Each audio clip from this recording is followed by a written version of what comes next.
guys, I'm Sydney. And I'm Mary. And we're here to talk to you about feudalism in Europe And Japan. We're going to be talking about the similarities and differences today. Let's see after we tell our reasons what you think. We personally think that the similarities outweigh the differences. Now, let's go on to our first reason, The Knights and Samurai. First, let's look at the knight armor.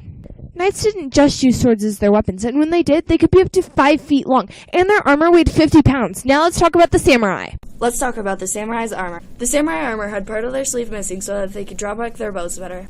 They had masks that were supposed to scare their opponents, and their armor was sturdy but flexible. Document E showed us that loyalty was essential to being a samurai or a knight. Doc C showed us that training men at young ages in their childhood turned them into better fighters. Document D said that both samurai and knights had heavy iron armor that was also durable. Doc B showed us that they had both used bows or swords before the invention of the gun. Wow, that's a lot of similarities! Knights and samurai had a lot of similarities, and one of them was they both rode horses into battle.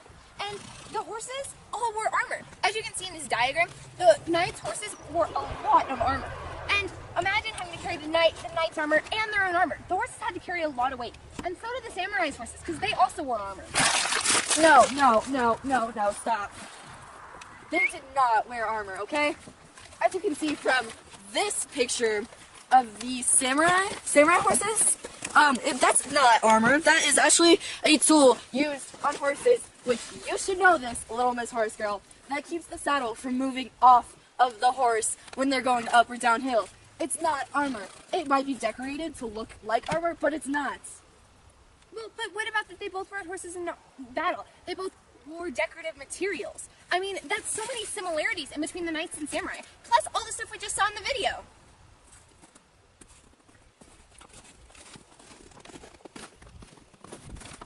I'm going to read some samurai death poems to talk about our next reason, poetry and death. Here's one by Chikamasaka. One day you were born, you die the next. Today at twilight, autumn breezes blow. Isn't that so beautiful? That really is poetic. And here's another one by Oda Dokan.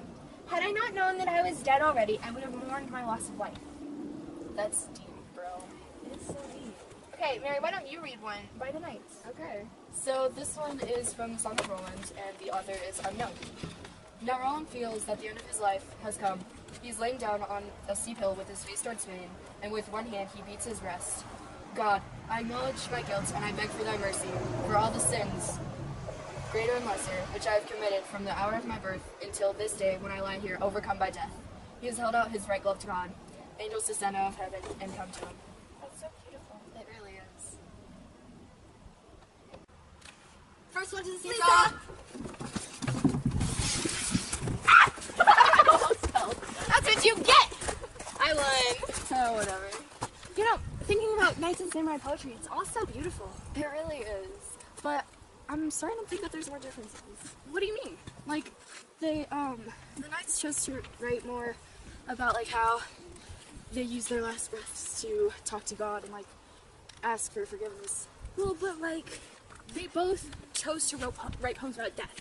They could write poems about anything. They could write poems about anything, and both of them chose to do death. Yeah, That's a pretty big similarity. But who wouldn't choose to write about death? Well, you could write about life, you could write about regeneration. Exactly. Not everything's just about death. Maybe, but that similarity, there's a chance. There's only a small chance that they could both write about death, and we were only given those 3, and they're all about death. They could have written about so much more. Well, and going back to the religion point, you do have to remember that Japan would kill people for doing anything other than their religion. And the knights and the samurai actually did have a very certain religion that they needed to follow. But, like, so did the knights. I see what you're saying. So similarities, definitely. Social pyramid similarities. We read that in both Europe and Japan, peasants were the majority of the population. We also saw that nobilities were very important to both Europeans and Japanese. Merchants, artisans, and farmers were in the lower classes. Knights and samurai were mainly in the middle classes. Wow, that's a lot of similarities! Wow, feudalism is a really interesting topic. I completely agree. I wonder what other people think. I guess we'll never know. Okay then. Well, thanks for watching. Bye!